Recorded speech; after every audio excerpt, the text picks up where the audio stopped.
Good morning students.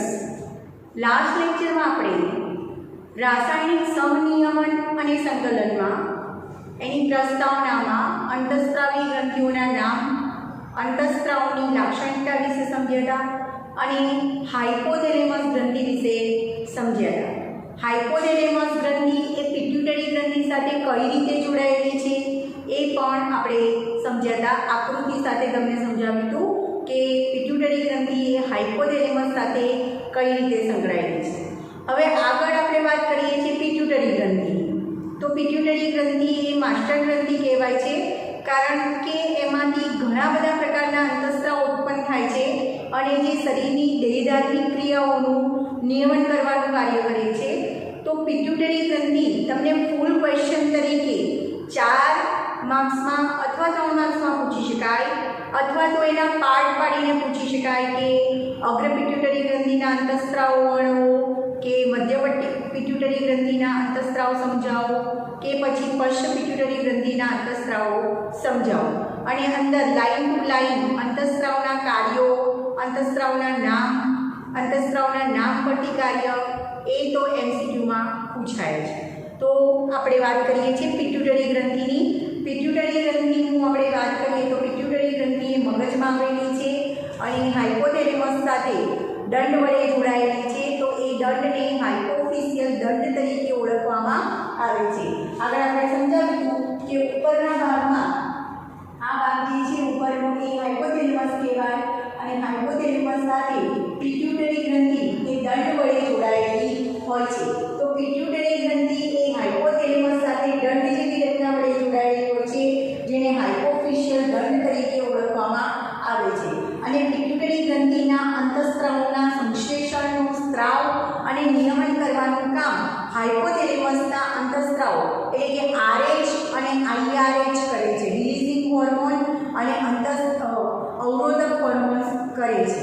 બરાબર. તો સૌ પહેલા આપણે વાત કરીએ પિટ્યુટરી ગ્રંથિનું સ્થાન. પિટ્યુટરી ગ્રંથિ ક્યાં આવેલી છે? તો પિટ્યુટરી ગ્રંથિ મગજમાં સેલા ટર્સિકા નામની અસ્થિ ગુહા આવેલી હોય છે અને સેલા ટર્સિકા નામની અસ્થિ ગુહામાં પિટ્યુટરી ગ્રંથિ આવેલી હોય છે. તો યાદ રાખજો, પિટ્યુટરી ગ્રંથિનું સ્થાન મગજમાં સેલા ટર્સિકા નામની અસ્થિ ગુહામાં આવેલી હોય છે, એટલે કે મસ્તકમાં આપણે કહી શકાય. સેલા ટર્સિકા નામની અસ્થિ ગુહામાં પિટ્યુટરી ગ્રંથિ આવેલી હોય છે અને એ હાઇપોથેલેમસ સાથે દંડ જેવી રચના વડે જોડાયેલી હોય છે, જે દંડને હાઇપોફિશિયલ દંડ તરીકે ઓળખવામાં આવે છે. જે કે આ પિટ્યુટરી ગ્રંથિ છે, આ હાઇપોથેલેમસ છે અને આ દંડ છે. તો આ દંડને હાઇપોફિશિયલ દંડ કહેવાય. અને અહીંયા જે ગુહામાં, અસ્થિ ગુહામાં પિટ્યુટરી ગ્રંથિ આવેલી છે, એ અસ્થિ ગુહાને સેલા ટર્સિકા તરીકે ઓળખવામાં આવે છે. તો એ 1 માર્ક્સમાં પૂછી શકાય કે પિટ્યુટરી ગ્રંથિ એ કઈ અસ્થિ ગુહામાં આવેલી છે? તો સેલા ટર્સિકા નામની અસ્થિ ગુહામાં પિટ્યુટરી ગ્રંથિ આવેલી છે અને હાઇપોથેલેમસ સાથે એ દંડ જેવી રચના વડે જોડાયેલી હોય છે, જેને હાઇપોફિશિયલ દંડ તરીકે ઓળખવામાં આવે છે. હવે આમ જોવા જઈએ તો અંતઃસ્ત્ર રચનાની દ્રષ્ટિએ પિટ્યુટરી ગ્રંથિના 2 ભાગ પડે છે. દૂરસ્થ ભાગ છે એને પિટ્યુટરી ગ્રંથિના 2 ભાગ પડે છે. એક એડિનોહાઇપોફાઇસિસ કહેવાય અને બીજો ભાગ છે ન્યુરોહાઇપોફાઇસિસ. તો યાદ રાખજો, પિટ્યુટરી ગ્રંથિના અંતઃસ્ત્રતાની દ્રષ્ટિએ 2 ભાગ પડે છે, એડિનોહાઇપોફાઇસિસ અને ન્યુરોહાઇપોફાઇસિસ. એમાં એડિનોહાઇપોફાઇસિસ છે એના પણ પાછળ 2 ભાગ પડે છે. દૂરસ્થ ભાગ છે એને અગ્ર પિટ્યુટરી ગ્રંથિ તરીકે ઓળખવામાં આવે અને મધ્ય ભાગ છે એને મધ્ય પિટ્યુટરી ગ્રંથિ તરીકે, એટલે કે નજીકનો જે ભાગ છે એને મધ્ય પિટ્યુટરી ગ્રંથિ તરીકે ઓળખવામાં આવે છે. મધ્ય પિટ્યુટરી ગ્રંથિ એ દૂરસ્થ ભાગ સાથે જોડાયેલો છે, એટલે કે અગ્ર પિટ્યુટરી ગ્રંથિ સાથે જોડાયેલો જણાય છે. બરાબર. હવે આગળ આપણે વાત કરીએ તો આમ જોવા જઈએ તો અંતઃસ્ત્રતાની દ્રષ્ટિએ પિટ્યુટરી ગ્રંથિના 2 ભાગ, એડિનોહાઇપોફાઇસિસ અને ન્યુરોહાઇપોફાઇસિસ. ન્યુરોહાઇપોફાઇસિસને પશ્ચ પિટ્યુટરી ગ્રંથિ તરીકે પણ ઓળખવામાં આવે છે. તો યાદ રાખજો, પિટ્યુટરી ગ્રંથિના અંતઃસ્ત્રતાની દ્રષ્ટિએ 2 ભાગ પડે છે, એડિનોહાઇપોફાઇસિસ અને ન્યુરોહાઇપોફાઇસિસ. ન્યુરોહાઇપોફાઇસિસને પશ્ચ પિટ્યુટરી ઓળખવામાં આવે છે. જ્યારે એડિનોહાઇપોફાઇસિસના બે ભાગ પડે છે, જેમાં દૂરસ્થ ભાગ છે એને અગ્ર પિટ્યુટરી ગ્રંથિ કહેવાય છે અને જે મધ્ય ભાગ છે એ દૂરસ્થ ભાગ સાથે જોડાયેલો હોય છે. મધ્ય ભાગને મધ્ય પિટ્યુટરી ગ્રંથિ તરીકે ઓળખવામાં આવે છે. તો આમ જોવા જઈએ તો પિટ્યુટરી ગ્રંથિના ત્રણ ભાગ કહી શકાય: અગ્ર પિટ્યુટરી ગ્રંથિ, મધ્ય પિટ્યુટરી ગ્રંથિ અને પશ્ચ પિટ્યુટરી ગ્રંથિ. પશ્ચ પિટ્યુટરી ગ્રંથિને ન્યુરોહાઇપોફાઇસિસ તરીકે પણ ઓળખવામાં આવે છે અને એડિનોહાઇપોફાઇસિસ એ અગ્ર અને મધ્ય ભાગની રચના કરે છે, અથવા તો એડિનોહાઇપોફાઇસિસ એ અગ્ર અને મધ્ય પિટ્યુટરીમાં વહેંચાય છે. બરાબર. હવે આગળ આપણે વાત કરીએ કે પિટ્યુટરીના આ જે ત્રણ ભાગો છે, અગ્ર, મધ્ય અને પશ્ચ, એ ત્રણેય ભાગ દ્વારા કયા કયા અંતઃસ્ત્રાવો ઉત્પન્ન થાય છે અને એ અંતઃસ્ત્રાવોના કાર્ય કયા છે. બરાબર. તો સૌ પહેલા આપણે વાત કરીએ અગ્ર પિટ્યુટરી ગ્રંથિની. તો અગ્ર પિટ્યુટરી ગ્રંથિને માસ્ટર ગ્રંથિ તરીકે પણ ઓળખવામાં આવે છે, કારણ કે શરીરમાં આવેલી બધી જ અંતઃસ્ત્રાવી ગ્રંથિઓ પૈકી આ જે અંતઃસ્ત્રાવી ગ્રંથિ છે એ અગ્ર પિટ્યુટરી ગ્રંથિ છે, એમાંથી 6 પ્રકારના વધારે અંતઃસ્ત્રાવો ઉત્પન્ન થાય છે અને એ શરીરની મોટા ભાગની ક્રિયાનું નિયમન કરે છે, દૈહિક ક્રિયાઓનું નિયમન કરે છે, એટલે એને માસ્ટર ગ્રંથિ તરીકે પણ ઓળખવામાં આવે છે. તો ફક્ત તમને અગ્ર પિટ્યુટરી ગ્રંથિના અંતઃસ્ત્રાવો વર્ણવો અથવા અગ્ર પિટ્યુટરી ગ્રંથિના અંતઃસ્ત્રાવો અને તેના કાર્યો વર્ણવો એમ પણ ફૂલ ક્વેશ્ચન તરીકે પૂછી શકાય. તો આપણે પહેલા વાત કરીએ છીએ અગ્ર પિટ્યુટરી ગ્રંથિ. તો અગ્ર પિટ્યુટરી ગ્રંથિમાંથી ટોટલ 6 પ્રકારના અંતઃસ્ત્રાવ ઉત્પન્ન થાય છે. તો એમાં પહેલા પ્રકારના અંતઃસ્ત્રાવની વાત કરીએ તો પહેલા પ્રકારનો અંતઃસ્ત્રાવ છે GH. GH નું પૂરું નામ છે ગ્રોથ હોર્મોન. ગ્રોથ હોર્મોનને ગુજરાતીમાં વૃદ્ધિ અંતઃસ્ત્રાવ પણ કહેવાય છે, જે શરીરની કોષ, પેશી અને અંગોની વૃદ્ધિ પ્રેરવાનું કામ કરે છે. તો જ્યારે વૃદ્ધિ અને વિકાસ થતો હોય છે એ દરમિયાન આ ગ્રોથ હોર્મોનનો સ્ત્રાવ અગ્ર પિટ્યુટરી ગ્રંથિમાંથી થાય છે. પણ આ ગ્રોથ હોર્મોનના સ્ત્રાવને કોણ પ્રેરે છે?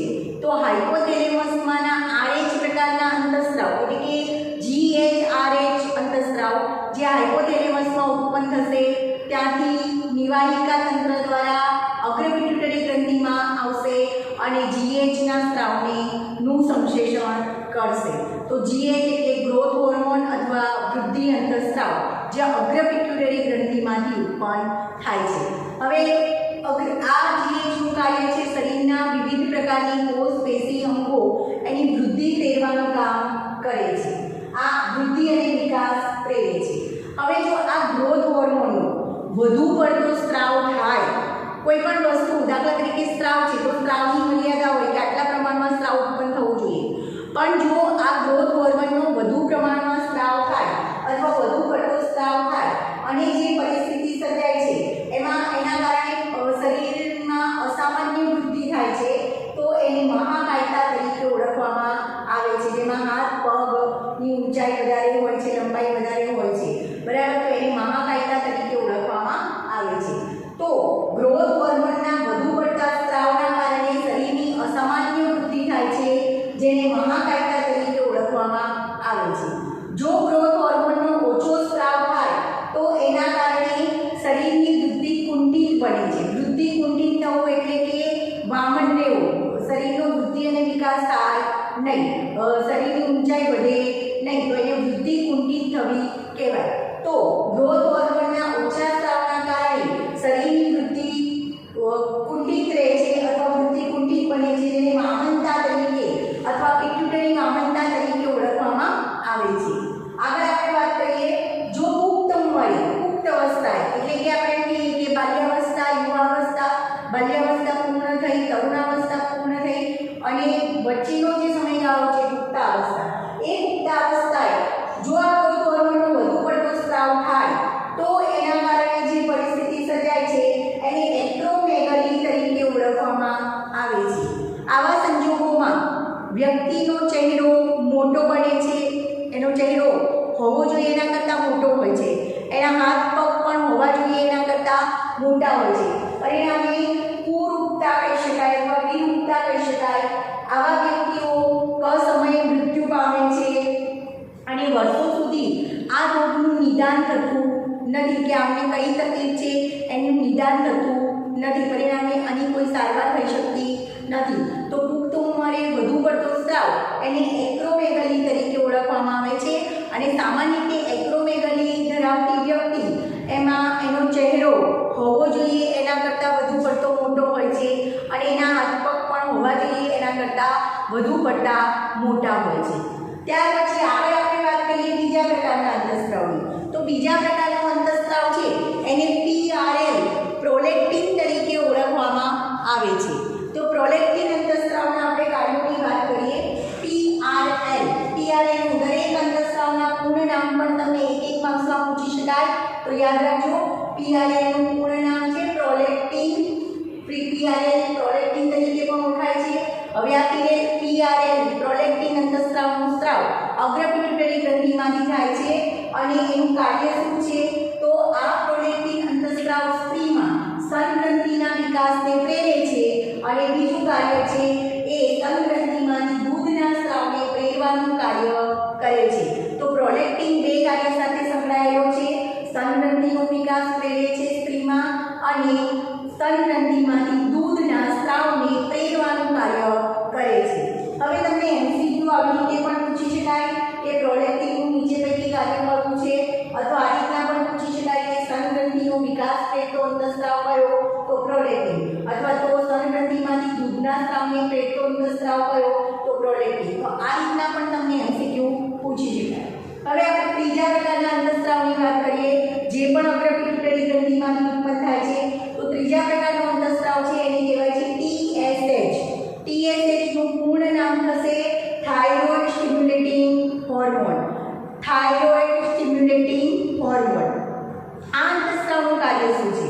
તો આ અંતઃસ્ત્રાવ એ અગ્ર પિટ્યુટરી ગ્રંથિમાંથી ઉત્પન્ન થશે, અને એ થાઇરોઇડ ગ્રંથિ જે ગળાના ભાગમાં આવેલી છે, થાઇરોઇડ ગ્રંથિમાં જઈ અને થાઇરોઇડ ગ્રંથિના સ્ત્રાવ અને સંશ્લેષણને ઉત્તેજિત, થાઇરોઇડ ગ્રંથિના અંતઃસ્ત્રાવના સ્ત્રાવ અને સંશ્લેષણને ઉત્તેજે છે. તો થાઇરોઇડ ગ્રંથિમાંથી પણ ત્રણ પ્રકારના અંતઃસ્ત્રાવ ઉત્પન્ન થાય છે. T3, T4 અને થાઇરોકેલ્સિટોનિન, જેના વિશે આપણે થાઇરોઇડ ગ્રંથિમાં શીખીશું. તો આ ત્રણેય પ્રકારના સ્ત્રાવનું નિયમન કરવાનું કામ કોણ કરે છે? તો TSH. ઉત્પન્ન ક્યાં થયો? અગ્ર પિટ્યુટરી ગ્રંથિમાં. ત્યાંથી ક્યાં ગયો? તો થાઇરોઇડ ગ્રંથિમાં. અને થાઇરોઇડ ગ્રંથિમાં જે થાઇરોઇડ ગ્રંથિના અંતઃસ્ત્રાવના સ્ત્રાવના સંશ્લેષણ અને નિયમન કરવાનું કાર્ય કરે છે. તો TSH નું પૂર્ણ નામ થશે થાઇરોઇડ સ્ટિમ્યુલેટિંગ હોર્મોન, જે અગ્ર પિટ્યુટરી ગ્રંથિમાંથી ઉત્પન્ન થાય છે. થાઇરોઇડ રુધિરમાં ભળી થાઇરોઇડ ગ્રંથિમાં જઈ થાઇરોઇડ ગ્રંથિ અને તેના અંતઃસ્ત્રાવના સંશ્લેષણ અને સ્ત્રાવને ઉત્તેજવાનું કામ કરે છે. આગળ વાત કરીએ તો ચોથા પ્રકારનો અંતઃસ્ત્રાવ છે એને ACTH તરીકે ઓળખવામાં આવે છે. ACTH નું પૂરું નામ થશે એડ્રીનોકોર્ટિકોટ્રોપિક હોર્મોન. તો ACTH નું પૂર્ણ નામ પણ પૂછી શકાય. એડ્રીનોકોર્ટિકોટ્રોપિક હોર્મોન તરીકે ઓળખાય છે. આ અંતઃસ્ત્રાવ પણ અગ્ર પિટ્યુટરી ગ્રંથિમાંથી ઉત્પન્ન થાય છે, અને આ અંતઃસ્ત્રાવ અગ્ર પિટ્યુટરી ગ્રંથિમાંથી ઉત્પન્ન થઈ મૂત્રપીની અગ્ર બાજુએ આવેલી એડ્રીનલ ગ્રંથિમાં જશે. એડ્રીનલ ગ્રંથિના બે ભાગ પડે છે, એડ્રીનલ મજ્જક અને એડ્રીનલ બાહ્ય. ત્યારે આપણે એના વિશે એડ્રીનલ ગ્રંથિમાં ડિટેલમાં સમજીશું. તો આ ACTH કાર્ય શું કરે છે? તો ACTH એડ્રીનોકોર્ટિકોટ્રોપિક હોર્મોન એ અગ્ર પિટ્યુટરી ગ્રંથિમાંથી ઉત્પન્ન થઈ એડ્રીનલ ગ્રંથિમાં જઈ એડ્રીનલ ગ્રંથિના બાહ્યકના ભાગને ઉત્તેજે છે, અને એડ્રીનલ બાહ્યકને ઉત્તેજી તેમાંથી થતા સ્ટીરોઇડ પ્રકારના ઉત્પન્ન થતા, એટલે કે એડ્રીનલ બાહ્યકમાંથી સ્ટીરોઇડ પ્રકારના અંતઃસ્ત્રાવનો સ્ત્રાવ થાય છે, જેમ કે ગ્લુકોકોર્ટિકોઇડ અને મિનેરોકોર્ટિકોઇડ નામના સ્ટીરોઇડ પ્રકારના અંતઃસ્ત્રાવના સ્ત્રાવને ઉત્તેજવાનું કામ ACTH કરે છે. તો ફરી યાદ રાખજો, ACTH એટલે એડ્રીનોકોર્ટિકોટ્રોપિક હોર્મોન અગ્ર પિટ્યુટરી ગ્રંથિમાંથી ઉત્પન્ન થશે, એડ્રીનલ ગ્રંથિમાં જઈ એડ્રીનલ બાહ્યકને ઉત્તેજી એમાંથી સ્ટીરોઇડ પ્રકારના અંતઃસ્ત્રાવ જેવા કે ગ્લુકોકોર્ટિકોઇડ અને મિનેરોકોર્ટિકોઇડ નામના અંતઃસ્ત્રાવના સંશ્લેષણને ઉત્તેજવાનું કામ કરે છે. ત્યાર પછી આપણે પાંચમો અને છઠ્ઠો અંતઃસ્ત્રાવ છે. પાંચમો અંતઃસ્ત્રાવ છે લ્યુટેનાઇઝિંગ હોર્મોન અને છઠ્ઠો અંતઃસ્ત્રાવ છે FSH.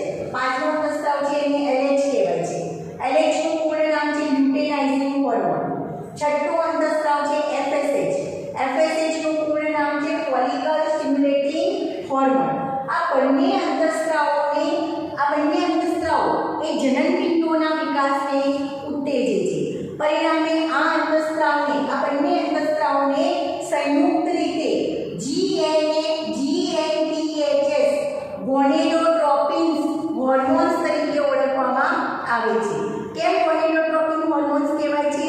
તો આ LH એટલે કે લ્યુટેનાઇઝિંગ હોર્મોન, FSH એટલે કે ફોલિકલ સ્ટિમ્યુલેટિંગ હોર્મોન બંને જનનપિંડોના વિકાસને એટલે કે અંડપિંડ અને શુક્રપિંડના વિકાસને ઉત્તેજવાનું કામ કરે છે. એટલા માટે એને GnTHS ગોનેડોટ્રોપિન્સ પ્રકારના હોર્મોન્સ તરીકે ઓળખવામાં આવે છે. હવે બંનેના કાર્યો આપણે જોઈએ, બંને કયા કાર્ય સાથે સંકળાયેલા છે. તો પહેલા વાત કરીએ લ્યુટેનાઇઝિંગ હોર્મોનની.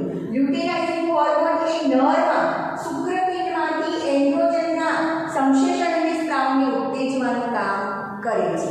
એન્ડ્રોજન એટલે કે નર જાતીય અંતઃસ્ત્રાવ ટેસ્ટોસ્ટેરોનને એન્ડ્રોજન તરીકે ઓળખવામાં આવે છે.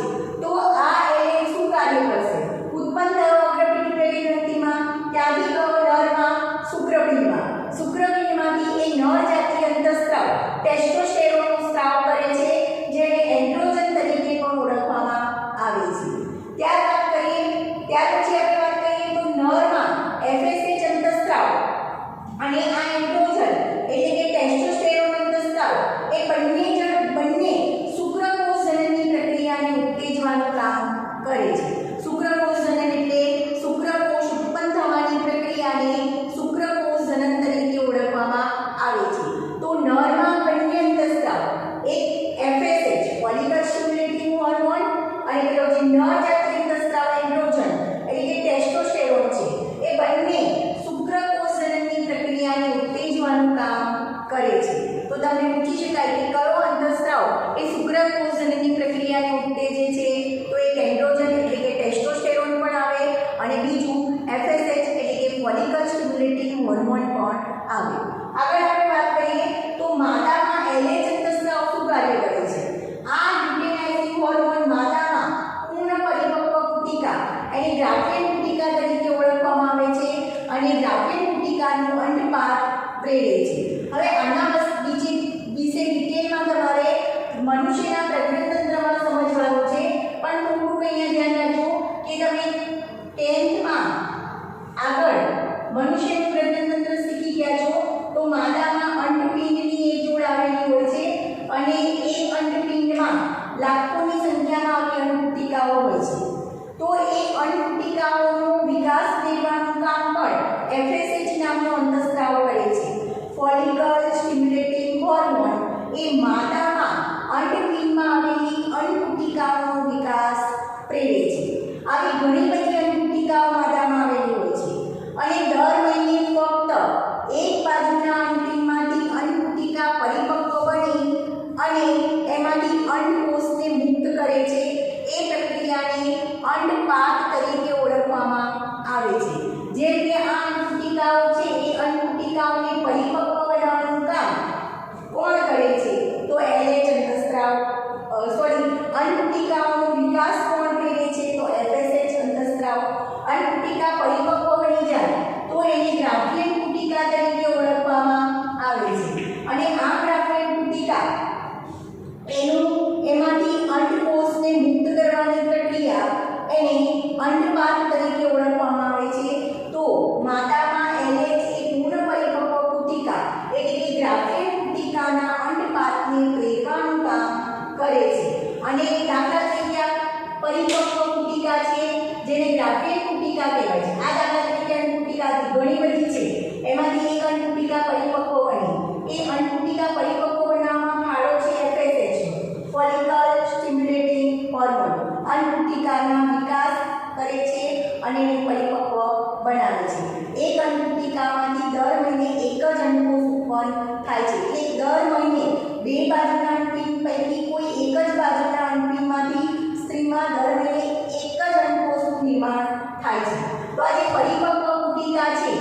ગ્રાફિયન પુટિકા તરીકે ઓળખવામાં આવે છે. હવે આ પરિપક્વ અંડપુટિકા એ અંડપીંડની દિવાલ તરફ નજીક આવશે અને અંડપુટિકા ફાટે છે, એમાંથી અંડકોષને મુક્ત કરે છે. તો ગ્રાફિયન પુટિકામાંથી અથવા પરિપક્વ પુટિકામાંથી અંડકોષને મુક્ત પરિપક્વ પુટિકા ફાટી અને એમાંથી અંડકોષને મુક્ત કરવાની પ્રક્રિયાને અંડપાત તરીકે ઓળખવામાં આવે છે. તો એ અંડપાતની પ્રક્રિયાને કોણ પ્રેરે છે? LH અંતઃસ્ત્રાવ પ્રેરે છે. અને ત્યાર પછી અહીંયા જે ખાલી રહેલી આ અંડપુટિકા છે એ કોર્પસ લ્યુટિયમ નામની રચનામાં ફેરવાય છે. બરાબર. તો આ રચનાને કોર્પસ લ્યુટિયમ તરીકે ઓળખવામાં આવે છે. ડિટેલમાં આપણે મનુષ્યના પ્રજનનતંત્રમાં સમજવાનું છે. અત્યારે ફક્ત તમે કાર્ય યાદ રાખજો કે LH અને FSH અંતઃસ્ત્રાવના પૂર્ણ નામ અને એના કાર્યો શું છે. LH એને લ્યુટેનાઇઝિંગ હોર્મોન કહેવાય, FSH એને ફોલિકલ સ્ટિમ્યુલેટિંગ હોર્મોન કહેવાય. બંને અંતઃસ્ત્રાવો જનનપિંડોના વિકાસને પ્રેરે છે, એટલા માટે એને ગોનેડોટ્રોપિન હોર્મોન્સ તરીકે GnRH તરીકે ઓળખવામાં આવે છે. બંનેના કાર્યો યાદ રાખજો. LH અંતઃસ્ત્રાવ નરમાં શુક્રપિંડમાં એન્ડ્રોજન એટલે કે નર જાતીય અંતઃસ્ત્રાવ ટેસ્ટોસ્ટેરોનના સ્ત્રાવને પ્રેરે છે. FSH એટલે કે ફોલિકલ સ્ટિમ્યુલેટિંગ હોર્મોન અને એન્ડ્રોજન એટલે કે નર જાતીય અંતઃસ્ત્રાવ એ શુક્રપિંડમાં શુક્રકોષ જનનની પ્રક્રિયાને ઉત્તેજે છે. શુક્રકોષ જનન એટલે શુક્રકોષ ઉત્પન્ન થવાની પ્રક્રિયા. આગળ LH નું માદામાં શું કાર્ય કરે છે અને FSH માદામાં શું કાર્ય કરે છે? તો માદામાં એક જોડણપિંડ આવેલા હોય છે. એક જોડણપિંડમાં લાખોની સંખ્યામાં પુટિકા આવેલી હોય છે. એ પૈકી દર મહિને એક અંડપુટિકા પરિપક્વ બને છે. તો એ અંડપુટિકાને પરિપક્વ અથવા અંડપુટિકાના વિકાસ મેળવવાનું કામ કોણ કરે છે? Follicle stimulating hormone. તો આ પૈકીની અંડપુટિકાનો વિકાસ પ્રેરી અને એક અંડપુટિકા પરિપક્વ બને છે, જે અંડપુટિકાને ગ્રાફિયન પુટિકા તરીકે ઓળખવામાં આવે છે. પછી એ ગ્રાફિયન પુટિકાને ફાડી અથવા તોડી અને એમાંથી અંડકોષ મુક્ત કરવાની પ્રક્રિયાને અંડપાતની ક્રિયા કહેવાય છે. તો એ અંડપાતની ક્રિયાને કોણ પ્રેરે છે? LH અંતઃસ્ત્રાવ એ ગ્રાફિયન પુટિકા એટલે કે પરિપક્વ પુટિકામાંથી અંડપાતની ક્રિયાને પ્રેરવાનું કામ કરે છે. ત્યાર પછી ખાલી પડેલી જે અંડપુટિકા છે, અંડપતનની ક્રિયા થઈ ગયા પછી ખાલી પડેલી તૂટેલી જે અંડપુટિકા છે એમાંથી કોર્પસ લ્યુટિયમ નામની રચના બને છે. બરાબર. જે પીળાશ પડતા રંગની હોય છે. તો આ બધા જ MCQમાં તમને પૂછી શકાય કે શુક્રકોષ જનનની ક્રિયાને ઉત્તેજવાનું કામ કોણ કરે છે? તો LH અને FSH અને એન્ડ્રોજન. પછી એન્ડ્રોજનનો સ્ત્રાવ કયો અંતઃસ્ત્રાવ પ્રેરે છે? LH. બરાબર. LH પરિપક્વ પુટિકાનો અંડપાત કોણ પ્રેરે છે? LH. અંડપુટિકાનો વિકાસ કોણ પ્રેરે છે? તો FSH અંતઃસ્ત્રાવ. તો બધા જ અંતઃસ્ત્રાવના કાર્ય તમે યાદ રાખજો. તો આપણે અગ્રપિટ્યુટરી ગ્રંથિના 6 અંતઃસ્ત્રાવની વાત કરી: GH, PRL, TSH, ACTH, LH અને FSH. હવે આગળ આપણે વાત કરીએ મધ્ય પિટ્યુટરી ગ્રંથિ. તો મધ્ય પિટ્યુટરી ગ્રંથિમાંથી ફક્ત એક જ અંતઃસ્ત્રાવ ઉત્પન્ન થાય છે, જેને MSH તરીકે ઓળખવામાં આવે છે. MSH નું પૂર્ણ નામ થશે મેલેનોસાઇટ સ્ટિમ્યુલેટિંગ હોર્મોન. MSH નું પૂર્ણ નામ થશે મેલેનોસાઇટ સ્ટિમ્યુલેટિંગ હોર્મોન. આ અંતઃસ્ત્રાવ એ મેલેનિન ધરાવતા કોષો પર કાર્ય કરે છે અને આપણા ત્વચામાં રહેલા મેલેનિન નામના રંજક કણોનું અથવા રંગ કણોનું સર્જન કરવાનું અથવા તો નિયમન કરવાનું, ત્વચામાં રંગ કણોના સર્જનનું નિયમન કરવાનું કામ MSH અંતઃસ્ત્રાવ કરે છે. તો MSH નું પૂર્ણ નામ અને એનું કાર્ય પૂછી શકાય. MSH મધ્ય પિટ્યુટરી ગ્રંથિમાંથી MSH મેલેનોસાઇટ સ્ટિમ્યુલેટિંગ હોર્મોન ઉત્પન્ન થાય છે. એ ત્વચામાં રહેલા મેલેનિન રંગકણોનું સર્જન અને એનું નિયમન કરવાનું કાર્ય કરે છે. ત્યાર પછી આપણે વાત કરીએ પશ્ચ પિટ્યુટરી ગ્રંથિની. તો પશ્ચ પિટ્યુટરી ગ્રંથિ, જેને સામાન્ય રીતે ન્યુરોહાઇપોફાઇસિસ તરીકે પણ ઓળખવામાં આવે છે.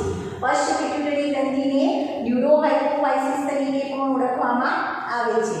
તો આ પશ્ચ પિટ્યુટરી ગ્રંથિમાંથી બે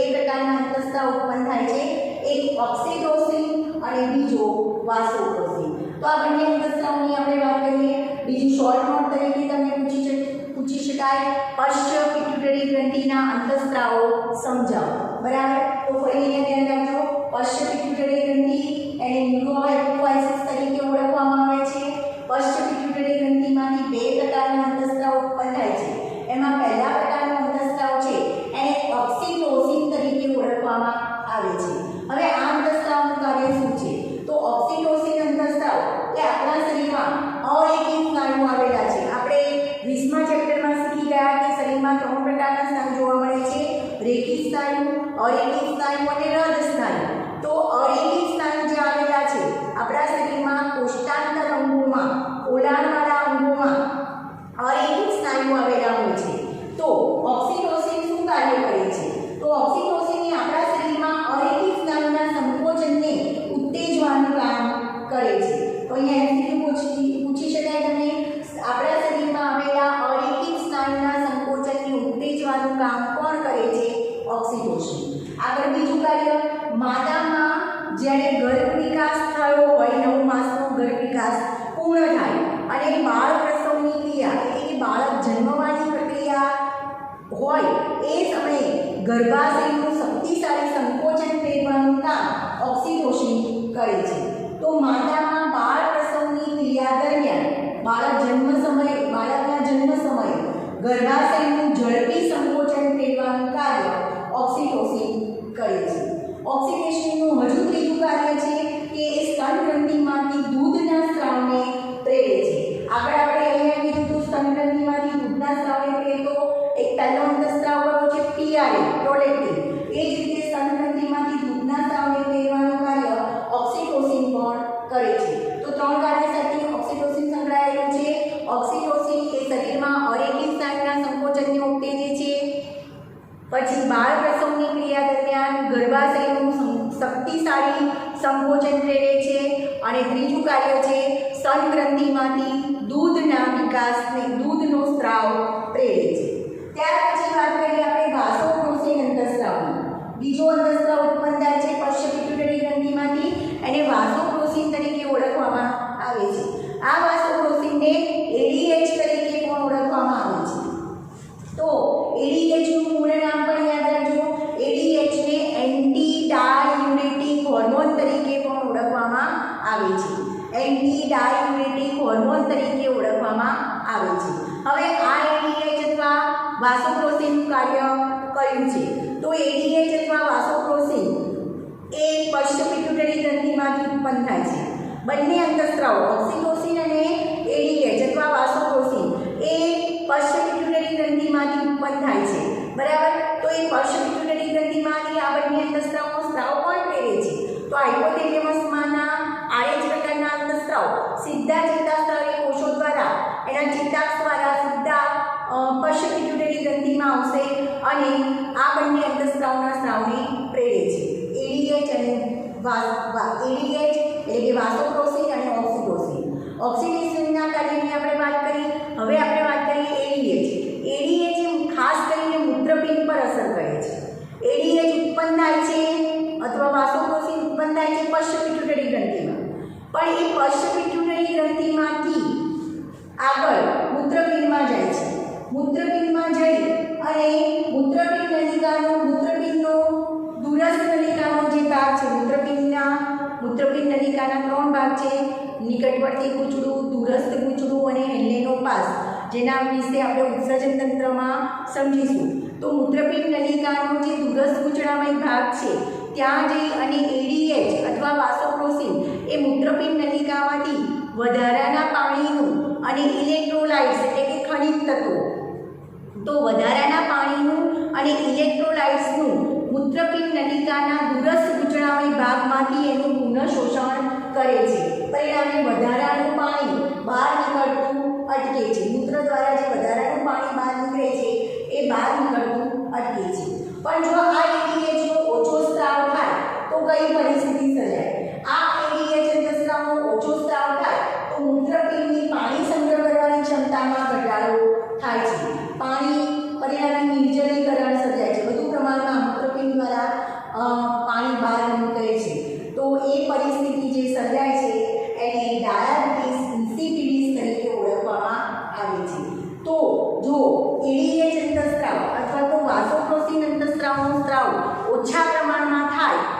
કઈ પરિસ્થિતિ સર્જાય છે? તો એડીએચનો ઓછા પ્રમાણમાં સ્ત્રાવ થાય તો એના કારણે ડાયાબિટીસ ઇન્સિપિડિસ થાય છે, જેમાં મૂત્ર દ્વારા પાણીનું વધુ પ્રમાણમાં બહાર નિકાલ થાય છે, પરિણામે પાણીમાં શરીરમાં પાણીની અછત વર્તાય છે, નિર્જલીકરણની પ્રક્રિયા સર્જાય છે અને એવી પરિસ્થિતિને ડાયાબિટીસ ઇન્સિપિડિસ તરીકે ઓળખવામાં આવે છે. બરાબર. તો આપણે વાત કરી પિટ્યુટરી ગ્રંથિના ભાગો અને એમાંથી ઉત્પન્ન થતા અંતઃસ્ત્રાવની. તો ફરીથી એક વાત ધ્યાન રાખજો, પિટ્યુટરી ગ્રંથિનું સ્થાન, એના ભાગ અને એના અંતઃસ્ત્રાવ ફૂલ ક્વેશ્ચન તરીકે પણ પૂછી શકાય અને એના ભાગ પાડીને પણ પૂછી શકાય. તો પહેલાં વાત કરીએ પિટ્યુટરી ગ્રંથિનું સ્થાન ક્યાં છે?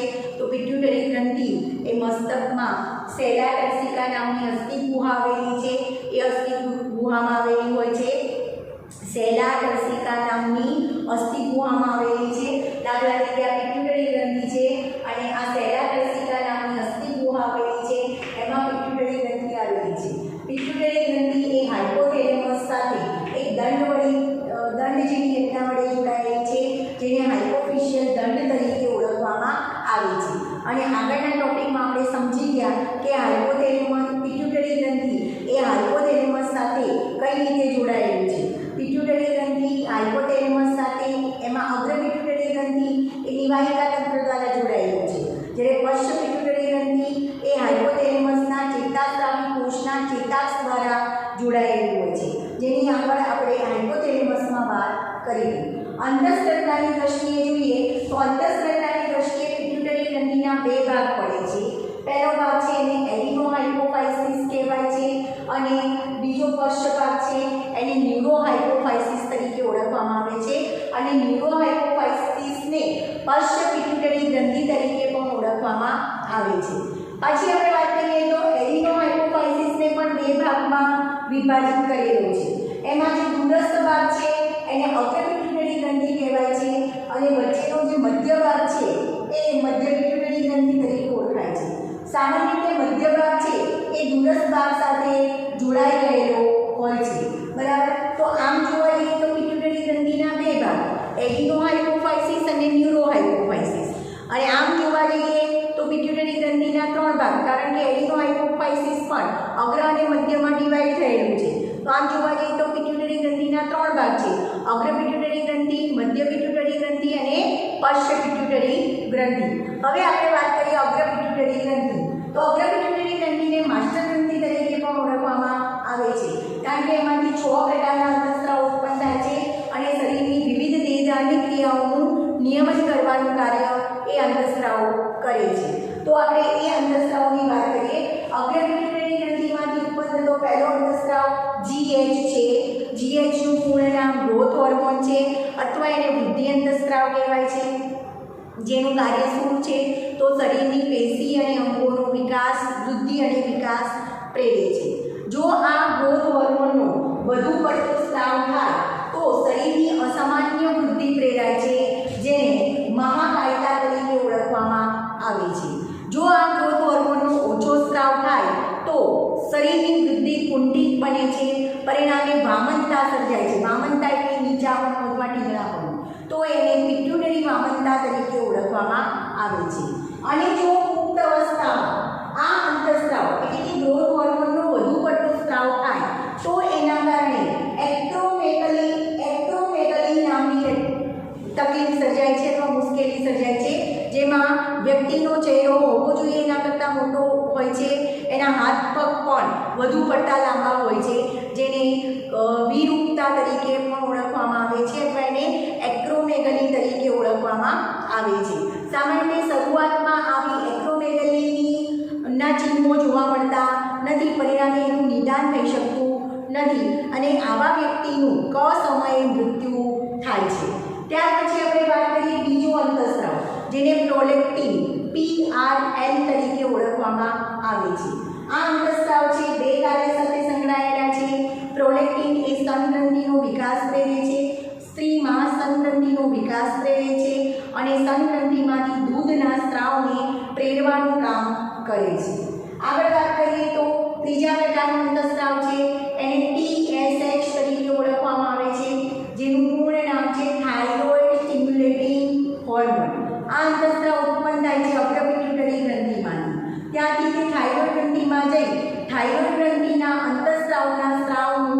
સંશ્લેષણ અને નિયમન પ્રેરે છે.